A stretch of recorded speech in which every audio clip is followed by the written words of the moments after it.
Hi everybody, this is Carla. I'm back with part 2. I'm sorry my camera cut out. My memory was full. I had to go in and delete some things.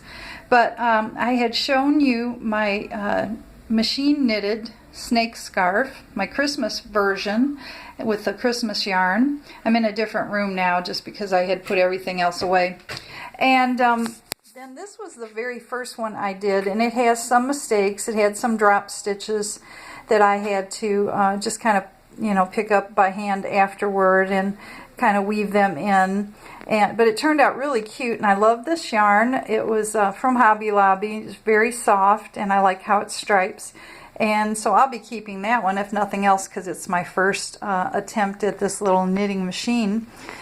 This next one was from a yarn called Brunswick.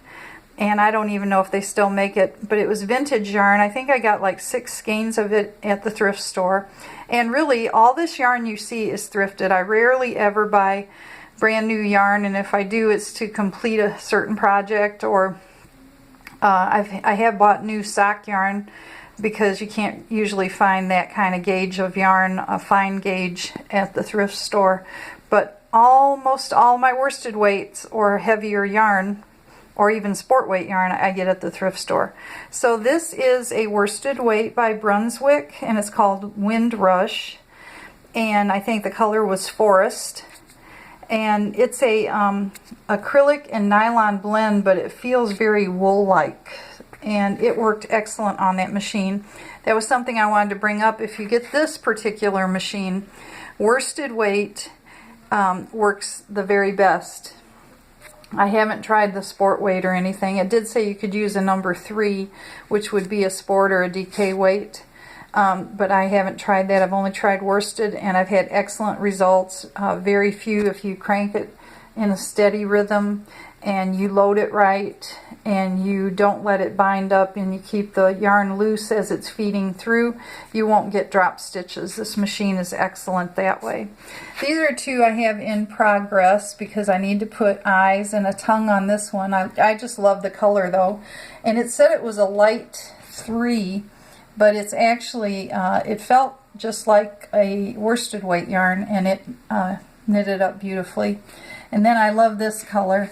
How the stripes are like a teal and a cream, a rust and a maroon, and some browns thrown in there, or copper color. And it's got one eye. I lost one of the washers. I got the second eye, but I've got to buy some more eyes this evening at Hobby Lobby. And it's got a tongue ready to be put in its little mouth there.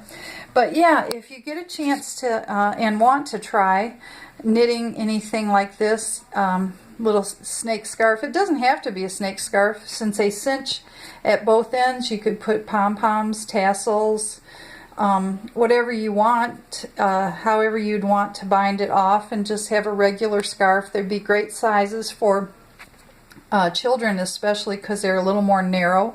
But women would like it too, because you can, one skein knits it really long. It's probably from my head to my toes, and you could wrap that around your neck several times. So you don't have to make snake scarves, but I thought this was really cute if you had kids to make things for, or classmates, kids' birthday parties, church activities where you wanted to give something out to little kids or something. They probably would like this. Even a teen would like it if you did it in their favorite color or their school team colors or something.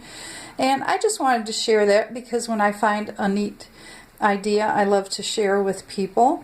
And yeah, so it's very pretty. I've only got one grandchild young enough that probably would want one of these scarves. So I'm just making them for fun, and I stash them away. Since it is in a tube though, I'm thinking you can do other things with it. Maybe make a short tube and bind it around the neck and the middle and make a snowman, or bind it just around the neck and stuff it with polyfill and make a ghost and let the rest of the white flowy stuff kind of hang, and embroider little eyes or put little googly stick-on eyes or something. All kinds of things you can do with it. It even would make like a tube sock for a younger child if you could either crochet a ribbing to go around the top for it to hold up on the leg, or if you have can do the magic cast on and make a knitted cuff, knit 1 purl 1 or knit 2 purl 2 cuff, and it would come out really nice on a tube sock for a young person or a child. So I just wanted to share what I could do with mine. I've only had it, like I said, a couple of days, and I'm having a lot of fun making these snake scarves. It also has a function that you can do flat knitting, or what they call plain knitting, and it's where instead of the machine going round and round, it goes to one point and back the other, back and forth, back and forth. I haven't done that one, and I haven't really watched any videos of anybody doing that one, but if you could master that function, then you could make it into squares for Afghans, dishcloths,